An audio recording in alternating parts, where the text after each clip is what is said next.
quite in orbit. It's on its way to Mars. Yeah. He's going to be at the Davis Learning Center at 7 o'clock. All right. Down the table, of course, is the inestimable Tom Reilly. Thank you for joining us today, Tom. Thank you for having me even with my behavior the last time. That's okay. I'm surprised you invited me back. What is the worst thing that can happen in radio? Dead air. Boredom. And you are not boring. No, So there's 7 things that can happen. Really. all right. Now, Malcolm, now, you know what? Just for thinking That's that, George Carlin. that's 70 points off for Malcolm right there, just for That's thinking only that. 10 points. And, You're still, always good, Tom. Truth is a defense. Yes. there you Yes. go. Okay, across you from for me, that. of course, Yeah, that's down 70 points already just for his thoughts, Malcolm Barrett Jr. You're on Thursday, and what's up? Okay, this Thursday I've got Walt Miller from Yavapai Silent Witness. We just finished up the Catch-22. Yep. He'll kind of explain some of that. Yep. Next Thursday I've got County Treasurer Chip Davis talking about the process of tax lien sales, how it works, and what the numbers are. Oh, fantastic. Always good to see Chip coming in, and we love to hear about the tax lien sales. That's for sure. Very interesting. Just so thing. long as our name's not on it. I look every year just to make sure. You've got to go through, what, 30,000 of them? I mean, A huge Crazy. number. Yeah. and it's all by parcel number, not address. Yeah, which doesn't give you a thing. I Well, some- download them in a spreadsheet and sort them. So, Well, there's some places out in the county that just don't have an address yet. We've just got to and get nor there. should they. Nor should I. And then, of course, catty-cornered from me at the table, of course, is the dean of the Morning Coffee Group. That would be Phil King. Phil, thanks for joining us again. And, As always, pleasure. Today we want to open with a little bit of sad news, if you haven't already heard. Reilly Simmons, former mayor of Prescott, I believe 3 terms back in the early 2000s. And county supervisor. And county supervisor, thank you. I forgot about that. Passed away recently, and we just heard about it today. Reilly, a good friend of this community as far as I'm concerned, and I remember him all the way back to Telepage. I remember those ads about his his paging company. And I had a pager from him for about 30 minutes. oh, really? And then I gave it to somebody else. Well, Reilly, of course, as we said, a great man of the community, was involved in a lot of things. Mayor for 3 terms, which at the time was unprecedented. Yeah. You know, it was hard to get past 2 terms for anybody. And then moved on to county supervisor, where he did another great job. He was also on the Yavapai Community Hospital Association board. Right. He was on that for years. Oh, Yeah. Long, many years. Yeah, he was probably on that for 20 years. and did a great job there, because look at what we have here in this community now. So, Yep. and so we'll have more on that, of course. Bob, you were on council with him. I had the privilege of serving with him for all 6 years he was mayor, and have a quick Reilly story. Go ahead. He would tell stories, and sometimes they would be his stories, and sometimes he would just take him and call him his stories. And one day we were before we had our meeting, we had a magic marker, and I said, let's go over to the Elks Theater. So we go over to the Elks Theater, Reilly and I do. And we go behind the stage, and we crawl up a metal ladder, and there's a catwalk up there. And along the catwalk, there's a big wooden beam up there. And we graffitied it. And we went all the way to the end, because also up there were signatures of people who had been in plays for like from 1923, and then when they all crawled up there and signatures. So we went to the end of that thing and graffitied it. We both signed our name, put the date. I can't remember what year it was, probably 2001 or 2, and graffitied it. Wrote "Merry Christmas." I think it was at Christmas time, and I'm sure unless somebody sprayed some insulation over it or something, it's still up there. Yeah. That's kind of fun. The Yeah. Boston ballpark.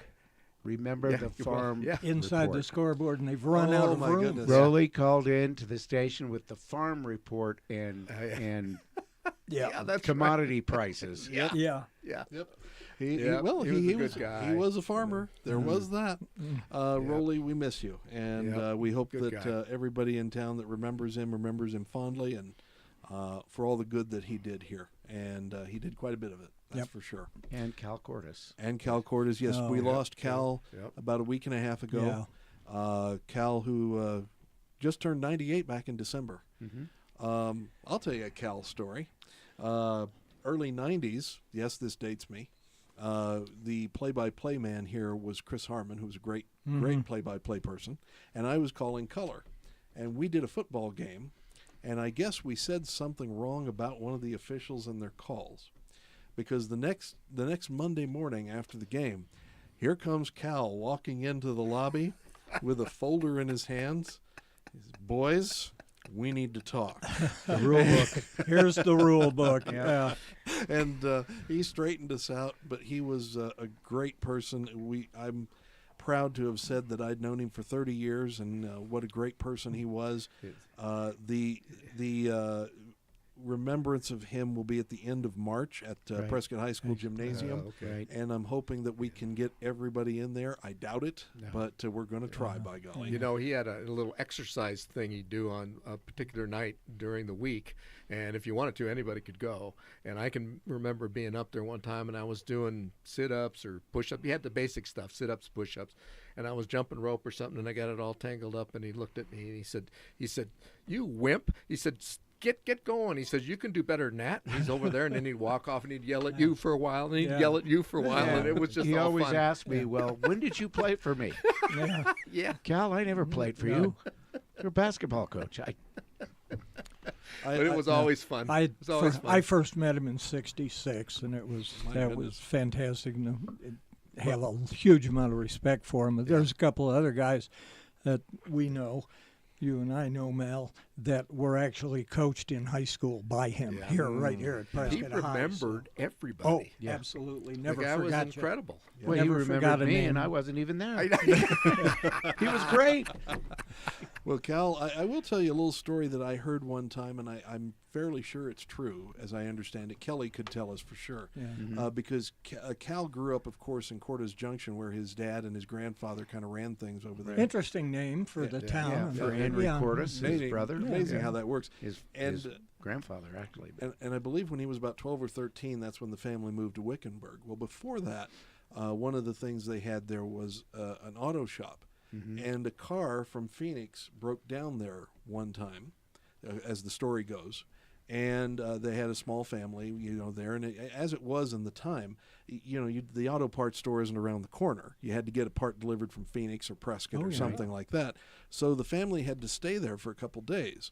Well, it turns out that Cal, who I think was about 9 or 10 years old at the time, and the other kid who was in the family, who was about 6 or 7, became friends, and that kid was Marshall Trimble, Arizona's his historian, and they've been lifelong friends, as I understand it. Well, that was a long way from Phoenix back in those days when Phoenix ended there at about Glendale or Northern. That was the north end of You town. had to be sure to have your canvas radiator bag on the front of your car. Absolutely. Your water bag. I just wish the folks that are moving to Prescott now would just take a little time and look up some of these people and think about them a little bit. Like, Bud Ruffner, for example, when I first got here, he was here, and Jimmy Lewis, and all these characters that we've all had a chance to meet in our lifetimes that aren't here anymore. That Prescott icons.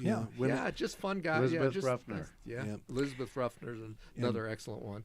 Bob, that would be a nice sentiment, but I think that a good many people that are moving here nowadays, from what I'm hearing, they're more concerned about themselves than they would be about anything else. I think that's why I'm suggesting it. Well, and it's the same problem we had in Phoenix growing up, and it really took charge in the mid to late 70s, where so many people were coming here and really didn't understand where they were, didn't understand the nature of the desert, didn't understand the nature of the state. And we're isolated from it. And now we've got a similar situation evolving here in Prescott, where they're not dealing with the reality of where they are. And we're going to deal with that. True. Yeah, we're going to deal with that throughout the show today, by the way, and to some extent. We had a request for discussion by Tom Reilly down there on open space and the initiative, and that kind of blends into what's going on today at the council, which is some work on the rodeo grounds and all of that. But that's part of historic Prescott, and we've got to take a break here in just a few moments, and I just want to leave with this while we're remembering Reilly and all of that. One of the people that I met, the very first person I met, was at Prescott High School, and that was Barbara Harbor, who was my English teacher and eventually vice principal and a lifelong Prescott resident, except when she was going to school to become a teacher. And she told me about the times when she was little, and they would take the long ride out to the fair in the little community of Miller Valley. Yes. Right. To go from Prescott to Miller Valley to go to the fair at the When fall. Miller Yeah, Valley it was turned way out of town. turned to dirt at the end of Grove. Exactly. Right. Yeah. And Or Norb Wiedepol, who's still Oh, around, yeah. but Norb would go to the boot race and smoke all the the young guys and just wipe them out in the boot race. And one time he won this really nice leather coat for winning. he was kind of proud of that. You worked with Norb I 100 did. years ago. I did. Yeah. Oh, my. What a And then there character. was Lou Silverstein. Yeah, Lou and then there was Silverstein, Lou. yes. That's right. Yeah, my old boss, and we loved him so. And I'll tell you what, we're going to take a break here, but I think, if you don't mind, I don't watch it very much, but I happened to see a little segment from Yellowstone, and I think that the phrase is perfect for this, especially where it comes to Cal and people like Reilly, that when they're gone, there are no more legends left. And that is apt for what we are facing If now. you live in the memories of those you live behind, it is never to die. And that's a great sentiment right there. Wow. Let's take our break, and we'll be back with more on KYCAPM and the Mulligan Group after this.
Okay, we're back here on the KYCA PM show. Thanks for joining us, Jason Zinzilieta, along with the Motley crew here. That was a great band.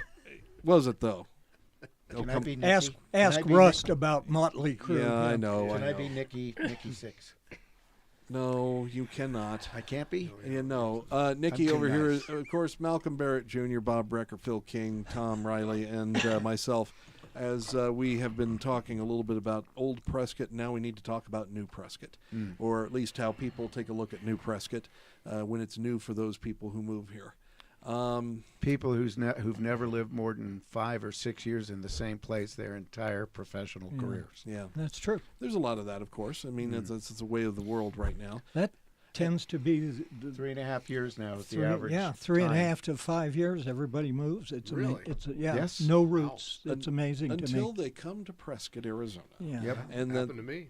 yeah, there you go. I've been here. And then, of course, once they're here, we mustn't change anything because right, this wonderful place that past city councils over the last 75 years have built. We should Right. go around the. How many years have you been here, Tom? 46. Yeah, I've been 45. 45, you and I, Yeah. 44. Okay, I'm the youngster here. We got. Hang on. I got. This will be 39 years this year. Yeah. 46, 1979. Yeah. Okay. Yeah. 86 for me. My wife has been here for 69 years. Wow. That doesn't count when I lived here in the 60s and all the summers we spent here. Yeah, I lived summer here in a home kid and a that kind of couple stuff. of years, but I don't you know. count that. Yeah. Was Richard Nixon here when you were here? Well, No, but Richard Kleindienst was. Oh, yeah. Dick Blindies. Oh, my Yeah. goodness. Oh, I've got more There's stories a- about there's that a than you'd story. care to hear because Oh boy. We're coffee buddies. His son and I, of course, were in high school together, along with a whole litany of names, and we all ran together as as Teenage Republican Group and office holder kids and all that kind of stuff. In fact, the Maricopa County juvenile judge, his son was one of the bunch. And we all knew better than to get in trouble with him. Because, oh, man, if he saw one of us in his court, we'd have been hung. Yeah, speaking of judges, Hancock and Soltz, and all those folks are still there. When you start thinking about it, Eno passed, but this is a history lesson that I think is very, very has a lot of merit to it. Okay. Do it on your own show. Okay, you're right. You're right. Wait a minute. That's what John Olson used to do. John Olson used to tell the best stories when he was doing this. There's another one, John Olson. Yeah. Well, okay. Well, I think the thing is we go back and we talk about how long we've been here and how long as though longevity in this gives us some credibility to be able to judge those who have come recently. Yeah. And I really don't think it does. Okay. And I think that people that have come here recently, there are a lot of people that come here that do show quite a bit of respect. They try to learn what's going on. They try to figure out what's happening. They try to, understand what's going on. And then there's those who have come here probably within the last handful of years, who don't understand that. They rather have their own image of what Prescott really is, and that they are going to save us from ourselves. And they seem to want to make it into Telluride or Cloudcroft. Well, they don't realize that. I don't think they are really conscious enough. That they're not. Frankly, I don't think they're smart enough to understand that what they are doing is turning it into a Telluride, turning it into a Cloudcroft. They don't understand that by the way that they have their own uniqueness, the uniqueness of the community, making it more and more affluent. Yeah. I mean, that's dangerous. It is incredibly dangerous. It's not sustainable. What about this open space issue?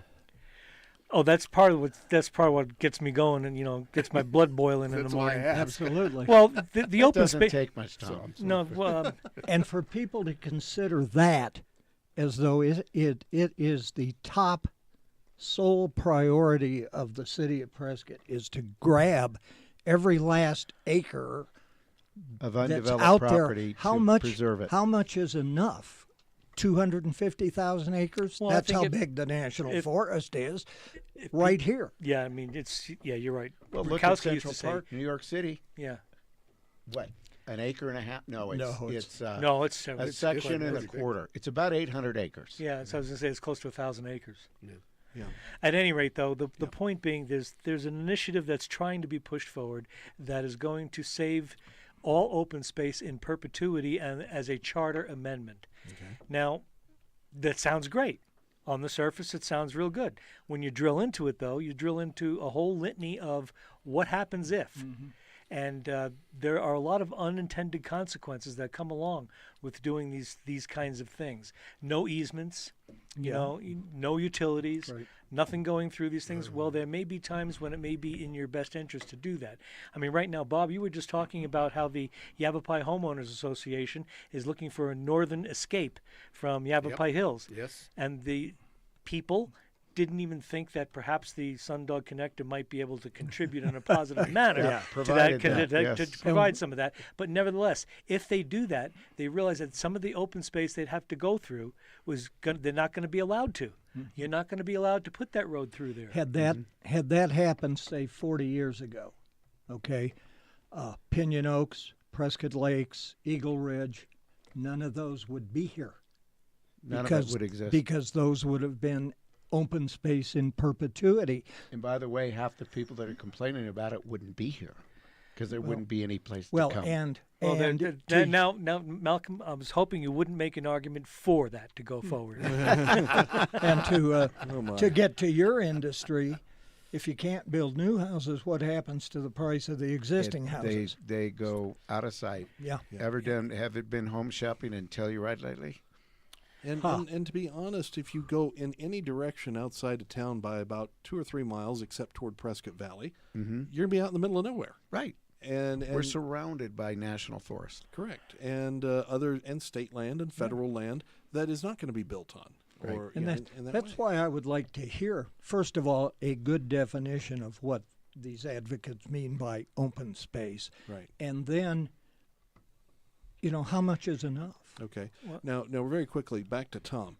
Since this is a charter amendment, what is the process of this? What could happen here? Well, basically, what has to happen is they need to get sufficient signatures to be able to put it on the ballot in order to be able to get a charter amendment. Okay. The council can't sit there. Okay, we're going to change the charter. They're not allowed to do that. Right. Right. And Is it a council process to put it on the ballot? Could they do that? the council does not need to step in and say, yes, we will allow this on the ballot. Okay. They could could do it that. without it. They could do They- that, they but you The could- can. council can propose charter Yeah, amendments the Okay. council can propose them, Well, we went through that. Just as opposed Yeah. to a citizen initiative. right? And this would be a citizen initiative. Okay. Is this how it's being framed right now as a citizen They initiative? they are trying to get the council to propose it. I see. Okay. We've got about a minute left. We can revisit this in just a little bit, but we have to go over, I think, the implications of this, as you say, because are we talking about everything that the city owns as open space or all open space, period? The only way well, it can only be what the city owns. Okay. The city can't control county, Prescott Valley. They can't control any of that open space But that's or still, private. but that's still a considerable amount of space that the city does own. Yes, Okay, so that's what Are we're they talking mentioning Yeah. a funding source for all this activity? you. Yeah. Well, what's all the rest of us. how much open space do we have in the Granite Dells area? It's something like 1,300 acres. There's a bunch. I know There's we a bought bunch. some when I was on council. And we can talk a little bit about how the hierarchy of uses of those space is also something to be considered, and that they are considering. So Yeah, we Okay, bought we're Yeah, gonna that's have a good all right. We're gonna have to do this on the other side. So thanks for taking the time. We'll be back after this.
And we're back here on the KYCA PM show, and as you hear from the Three Stooges theme, we are halfway through this debacle that we call the Panel of All Knowledge. Bob Roecker, Tom Reilly, Malcolm Barrett Jr., Phil King, thank you all for joining us today here on KYCA as we close out January. Before we move on very quickly, before we get back to open space and all of that, I just want to touch on, and if anybody wishes to discuss in this segment, the unbelievable, incredible pro-American thing called the Trump administration. We are 9 days in. Can anybody keep up with what's going on? His 9 days surpassed Franklin Roosevelt's 100 days already. And his 27-year-old press secretary is amazing. Yeah, a tough. She'll be 50 by next month. She's just one of those IQs that would boil water. Yeah. He's had more press conferences in 9 days than Joe Biden did in 4 years. Who? Yeah. Who? Okay. Among the other things going on with Trump today, there apparently has been a pause of federal grants. Yes. And that froze all the spending. All the spending. However, before you make your point, Tom, apparently a judge just paused the Trump funding freeze, passes a Trump funding freeze order until February 3rd. So we've got another week to take a look at this. Tom, sorry to interrupt. Well, they didn't freeze everything. Right. Marco Rubio, Secretary of State Marco Rubio, has actually allowed certain things to continue on, particularly aid, food aid, those kinds of things, and also aid to Israel, things like that. So there's still a lot of things that are still going on, and we're getting foreign aid out there. We're doing these different things. So it's not a complete shutdown. Right. But there's some things that he's done that are smart, and there's some things that he's done that I flat out don't agree with. And there's a lot of that with everybody, of course. I mean, nobody's perfect out there. Then there's Colombia. Let's see. Also, the Pentagon is pulling General Milley's security detail and clearance, quote unquote, immediately.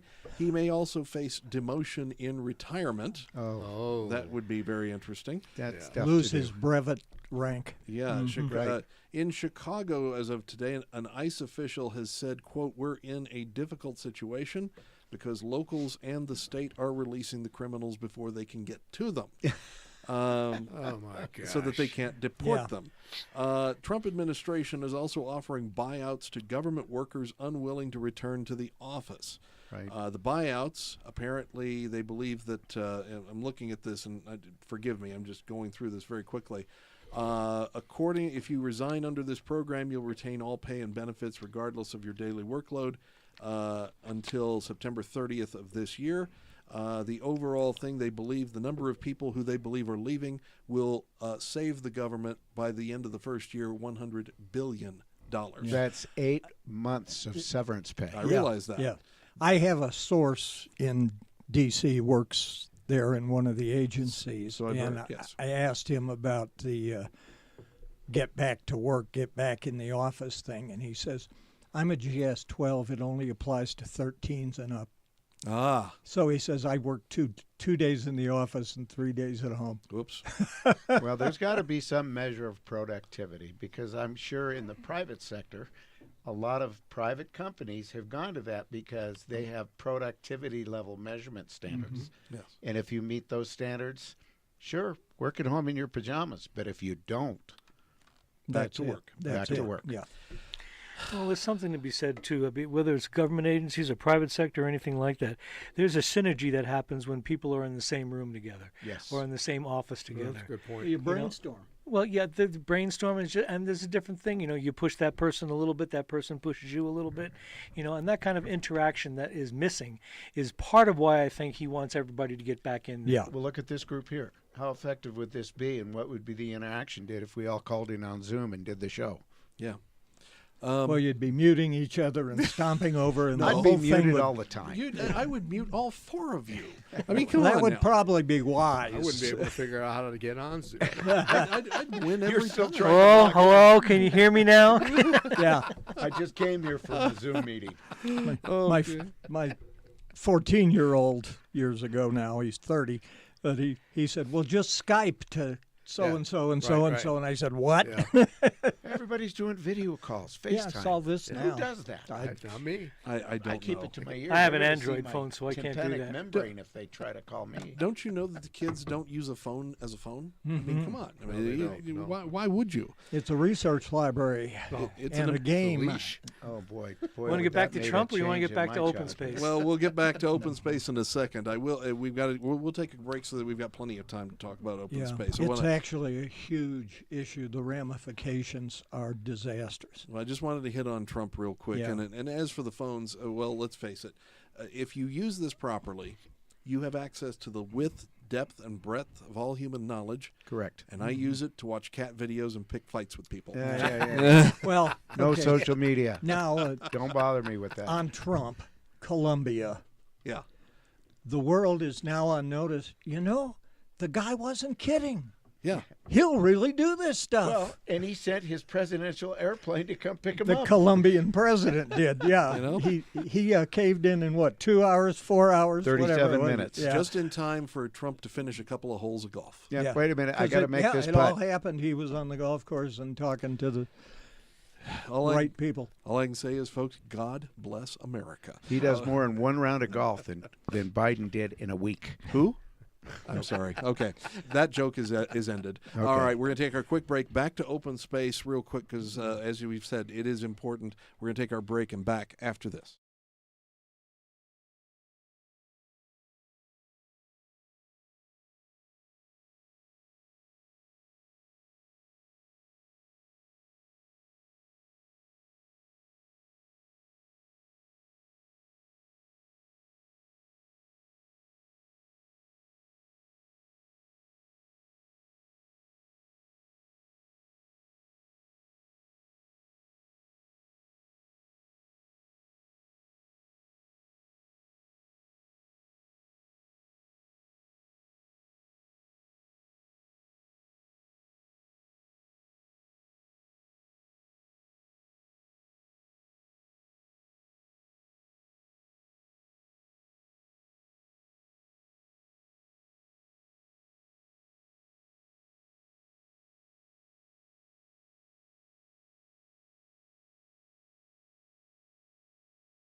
Okay, back to the KYCA PM show. And if you heard the goodness, well, that was Bob Roecker who said goodness instead of something else. 10 points for you, Bob. And so congratulations. Okay. Bless your heart. Now, the thing is, one of the things about this show is you never know what's going to be said off camera. I have kept all the tapes, and it's called blackmail. I didn't bring my cash. The most important thing in the room right now, according to Fox News, WNBA star Caitlin Clark details incredible experience alongside Taylor Swift at Chiefs playoff game. No. Really? Yeah, really. So instead, what were we talking about? Oh, yeah, the most important thing in the room. Well, Open you know, that's space. Our good friend, our good buddy Ted Gambogi Yes. was taken to task by the Rants and Raves and the Courier this morning Yeah. for not paying attention to what it is that the people are really interested in. And some yahoo out there thought it was appropriate to say that 95% of the people in the city of Prescott think that preserving open space in perpetuity is the important number one thing on the agenda. More Above so public What a than- moron! even so. above public safety. Above public That- safety, you know, yes. what a And moron! you know where that there Well- were half a dozen Now- of them. Well, the point You is, know where- First of all, rant and raves, these are anonymous, right? Yes. Yes. Yeah. Yes. Careful now. Okay. you know where they come from. They come from that open space political party. well, that could very well be. The other thing is that, you know, when you're talking about things like Caitlin Clark and I know. and Taylor Swift, I mean, that is, I was just trying to make you a know, point. yeah, it's that. I mean, that is, you know, you save that for People magazine. Okay, hey, hang on. 100 points down for getting in the drawer again. Now, Malcolm, stop it. Okay? The thing is that, one of the things that I think Ted was treated unfairly, quite frankly, Yes. in the rants and raves. I think that Ted really does have his eye on the ball. You want to sit there and talk about doing a thing, the thing for open space, a charter amendment. That's not really the ball. Yeah. That's maybe something off on the sidelines and what have you. But the things that you want to take care of, the rodeo grounds, that has to be addressed. Yeah. The rodeo grounds has to be addressed. Water. Yeah. That's why They're looking to take that away from us. That's why I had Ted in yesterday, because I was so impressed by that Talk of the Town column that he published. Yeah. Because I'm sorry, Bob, he hit the nail right on the head. We've got priorities, and they are the things that the city government's established to do. That is And their purpose. Open space isn't one of them. I'm sorry. And it was brought to my attention, speaking of water, it was brought to my attention last week that, does anybody know what January 1st, besides the first day of the year, 2025 was? Nobody remembers. It was the day that the town of Prescott Valley and the city of Prescott were going to put out a notice that our two communities had achieved safe yield for our communities. For the AMA. So, and safe yields for the AMA, which meant a gallon in, gallon out, which was the goal the whole time we started all this. All the legal things in place, and all we had to do is do it. And we gave ourselves 20 years to accomplish the goal, and nobody even remembers the date. Did we accomplish the goal? Of course not. Well, we haven't laid 1 mile. You have to give the city of Prescott credit, because through the water budget, they have managed They've been doing a good job. But extremely well. They were the state recognized them as the best managed town in the yeah, state. well, they've also said water. we're mining water, and that we're going to get our 100-year and that was assurance taken declared, away from us. That was declared in 1998. I know. And so everybody who's moved here since 1998 is part of the Part of the problem. And we were going to be out of water in 10 years. Well, I'm thinking about That's what taking they said back in the 80s. I'm thinking about driving out to the water ranch with a shovel. Yeah, you'll hit water. Yeah, and I think when you look at the priorities of Prescott, it's always simple as I call it, the Lamerson doctrine. I know that was very basic good. service. Yeah. It is basic services first. Yes. That's Well, what that's the what city you're- does. Wants, not needs. That's what the corporate needs, board not wants. exists There you go. to Think do. about it. But Phil, that's what we Take- ran on in 1993. 93. Yeah, we've all Basic yeah, services, yes. basic services, basic services. Yeah, and all these unicorns and rainbows. Yes. So- Go at it, Tom. Well, go ahead, Tom, please. Oh, no, I'm just sitting here listening. This is a fascinating conversation. And it's the a thing- conversation that Maddening. hopefully some of the newcomers to Prescott need to have.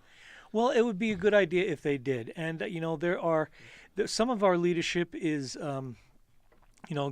blows in the wind. You lick your finger and find out which way the wind is blowing, and that's the way that you go. And some of our leadership have a elitist attitude towards growth in the city. And Only the right caliber of people. well, there's that, and and I think that this elitism is what's going to end up causing Telluride, Yes. Cloudcroft, and what have you. I mean, we're almost there now. Right. But it's this elitist attitude, the arrogance of people coming here thinking that only people like me should live here. Yeah. Well, in the council, you can't yield to whoever happens to show up in the crowd at one meeting or another. Right. That is Well, they the talk, only people showing up are people opposed. and they talk out of one with side of the pitchforks and torches. Yeah, and they talk out of one side of their face about affordable housing, and out the other side of their face take actions that increase the cost of every home that's built. But Tom, why don't you share a story? You showed up one time to a council meeting. Oh, it's for the supporting hotel on Whiskey Row. a hotel And I on said- Whiskey and Row. I don't know. Oh. I didn't know Jim Grissett from a hole in the wall. Right. So I had no skin in the game whatsoever. But I went in there, a lot of people talking it down, and I just simply said, the idea of a hotel in a town that's its economy is based on tourism, on Whiskey Row, and probably was one of the most prominent features in the town, it's a good idea. To put a hotel in, it's a good idea. And they almost lynched you for Well, that. I was physically threatened Yeah. On the way out, on the way out. Yeah, Well, guy, You can't Okay. say I exactly I can't say it what on the he air said. without no, told. no, you can't go there. Really? I didn't know that. Oh, yeah, no, yeah. I was physically threatened. I tell you, and I do study martial arts. Without the one of the 7 deadly words. No. Yeah. What no, did he say no, to you? No. No. We're not going to No. go there. He just told me to get out of town. Remember Basically. my 2-liter pop bottle? Yes. I came home one night after a council meeting, and sitting on my porch was a 2-liter pop bottle with a 410 shotgun shell in it and the holes in the pop bottle. I brought it down, kept it at City Hall on my shelf. Oh, wow. Yeah, the perils of public service sometimes. But the point being that the town has to be taken care of. You have to take care of the basic services. You have to take care of and some people, I think, it's just my opinion, are looking at Prop 478 and saying, okay, we've taken care of it. We're done. Right. Well, we haven't. No. We haven't. No. In Doesn't fact, pave the streets. in fact, doesn't. the next thing to come is going to be the potential widening of 89. Now, look at that as a public service and a necessity Yeah. going through there. Somebody needs to grow a backbone and just do it. Well, it's going to be a 2-year process minimum. So, Well, the Tom? thing, there's basic services, you got police and fire, and again, I think people are going to start to talk. And Bob, you mentioned this before we started the show, that the homeowners association in Yavapai Hills was looking to say, wow, we can use some of this money from 478 to build an It exit was out of mentioned here. in the meeting, yeah. As somebody Public mentioned safety. that, and that's Emergency public, access. And That's- Phil was saying that it's possible. Sure it is. And now the council passed an ordinance saying that that's not the way you're supposed to use the money. Right. And you know as well as I do, brethren, Yes. that the next council that's in there, 10 years from now, nobody will remember any of that, And- and that pot of money will be sitting there, and Ooh, look, we can money. buy more open space for public safety, so that the city doesn't burn down. But who's going to take care of the open space so it doesn't catch fire? Well, And that's- how are you going to put it out every- with water if you don't? Yeah, everything deal has to with be that? maintained. You have to maintain it. You can't just leave it out there unmanaged. Yeah, and that's why I say you never get a good definition of what these advocates mean by open space. right. Okay, we're going to take a quick break here on KYCAPM. I hope you're learning something. Not sure I am, but we are learning quite a bit actually in this show, and I want to thank everybody for tuning in. Final break, and then our final segment back after this.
Back for the final segment of the KYCAPM show, the Mulligan Group, the panel of all knowledge, where you, and only you, can put out the truth. No, I mean, just sort of the false. Only you can prevent wildfire. There we The go. power of the microphone.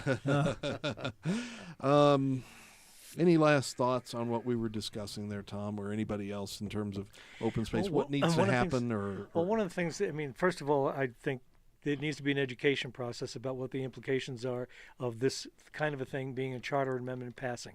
The law of unintended consequences. Now, and having said that, one of the problems that you're going to run into is they're already talking about, they being citizens groups, talking about a hierarchy of uses in open space, and that has to be associated with. So it would be things like, high intensity use like Granite Creek Park.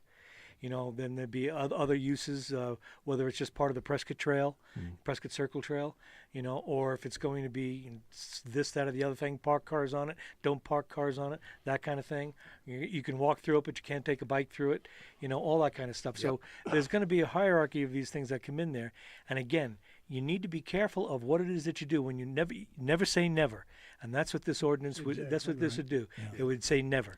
Absolutely, unequivocally never. Look, those are all really good points. Yeah. Look at the new contract Embry-Riddle has with the Air Force for primary pilot training. Now, what if some avionics company wants to go in out there at the airport and you can't come? Yeah. There's how many jobs? How much money? How much Yeah. You're losing out, and that's what happened. That's why I say if that had been in the charter 40 years ago, those subdivisions, Pinyon Oaks, Prescott Lakes, Eagle Ridge, they wouldn't be here. Eagle Ridge 2 did not want Eagle Ridge 3. Right. And Eagle Ridge 3 didn't want Prescott Lakes. And Prescott Eagle Ridge 2 didn't want Eagle 1 didn't want Eagle Ridge 2. And none of them wanted Pinyon Oaks. That's open space in my backyard. And where are the house demand today? I had that opportunity at one meeting actually to say, I was talking about the subdivision north of the airport, back at Deepwell Ranch stuff, and I went up there and I said, I for one would like to see this the opportunity for these people to come here and live in this great place. This is a great town. But I will tell you, when I was sitting up on city council, and I was pointing to the city council, when I was sitting up at your dais, I remember a subdivision that was coming through that, by God, if we let this subdivision through, dogs would start living with cats. Life as we know it would end. It would be absolutely terrible. We are in the pockets of the developers, and that subdivision was Prescott Lakes. Yep. Yes.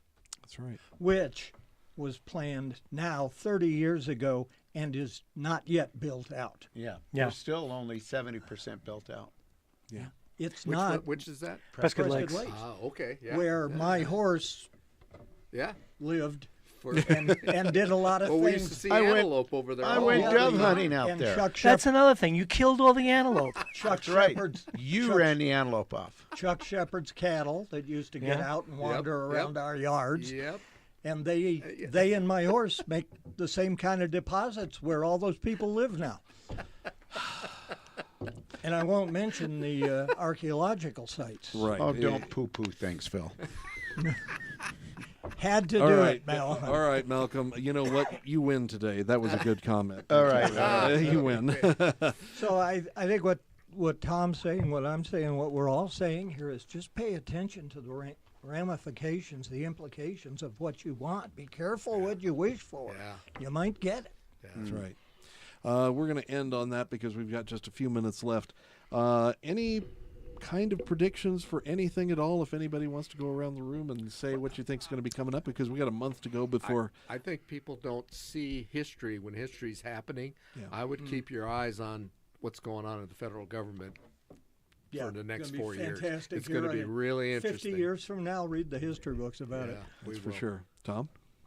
I think that between the two mayoral candidates, we had best hope for a good, strong council. Yeah, that's true. That's true. And we need some candidates out there running for council. Yes, we do. That is a problem. Strong candidates. Not too late to It is a city election year. We can fix these problems, but it's going to take council members who don't have this myopic obsession with open space and to get back to business as it should be. Or even some of the council people that are going to be coming off and what have you running. It's the elitist attitude. Yeah. I mean, the arrogance. Yeah. There's going to be a football game a week from Sunday we'll get to something. That. We'll get to that. I'm going Taylor around. Swift, right? Yeah. Taylor Swift will be in attendance. The Kansas City Swifties. Really? I believe the over-under on the Taylor Swift sightings at the AFC Championship was 4.5 in the Las Vegas line. And, of course, it came down to 0, so that was the under that paid off. Malcolm, any predictions in general, period? Well, whatever? touching on trying to get good people that will step to the plate and run for office, Yeah. we need candidates that are capable of making a rational decision. Businessmen like Reilly. There you go. It's paid off every time we've done that. And that's what we come around full circle on the show today. All right, very quickly, less than a minute to go, Tom. I know you don't care. Super Bowl winners. Bob. I think Philadelphia is going to win. Tom, don't care. No, well, actually, my wife is an assistant coach for both teams, and she does that. She performs that role from the couch of our living room. Your thought? I'd like to see Kansas City go again, Three-peat. a three-peat. Phil. Taylor Swift. Malcolm. Well, because my wife despises Kansas City because of their winning streak, I'd like to see him do a three-peat. And my annual prediction, I'm hoping will come true someday. 6 overtimes into the Super Bowl with the score tied 0-0. The commissioner just says, enough, give it to the Bears. The Badgers. yes. The Badgers. The Prescott Badgers. 109-29 over Mojave. We were going to play Badgers girls and boys Thursday night on KNOT. Look forward to that.